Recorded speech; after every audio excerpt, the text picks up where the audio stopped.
CTV News at 6 with Hudson Mack.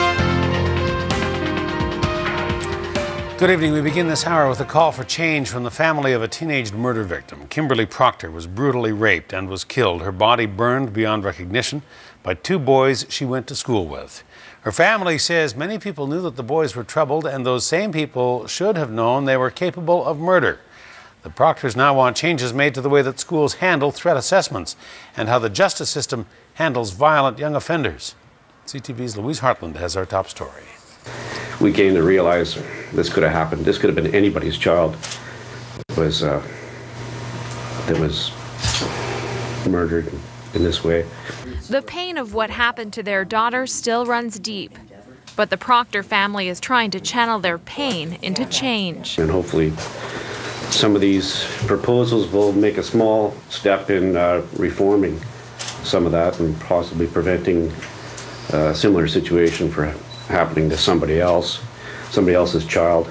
Under Kimberly's law, schools across the country would have threat assessment protocols, mandatory counseling and treatment, and holds parents to a higher standard of responsibility for their children's actions. People in the community knew there were problems with these boys, so, why wasn't something done? Cruz Wellwood was 16 and Cameron Moffat was 17 when they lured Kimberly to Wellwood's home.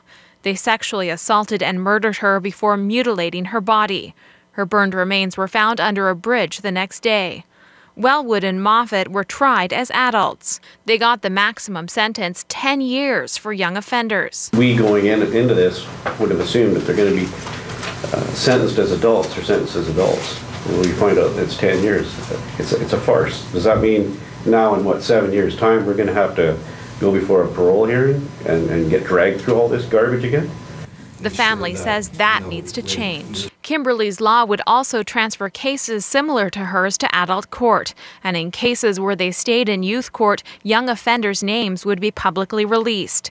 They would also face stiffer sentences and would be separated from other young offenders in custody. Kimberly's death significantly impacted so many people in the school district. Kimberly and her killers were students at Pacific Secondary School. Shortly after her murder, the Sauk District enacted a thorough assessment plan. We developed a violence threat assessment, and then along with that we developed a protocol so we could work with community partners such as the RCMP, as mental health, children and families, and make sure that we all of us who had a little piece of information could share it if needed. Now every school in the province follows a similar protocol, and the Proctors want to see it across the country. We know that we can never get Kim back, but we hope that some good can come out of this, and that I don't wish this upon anybody.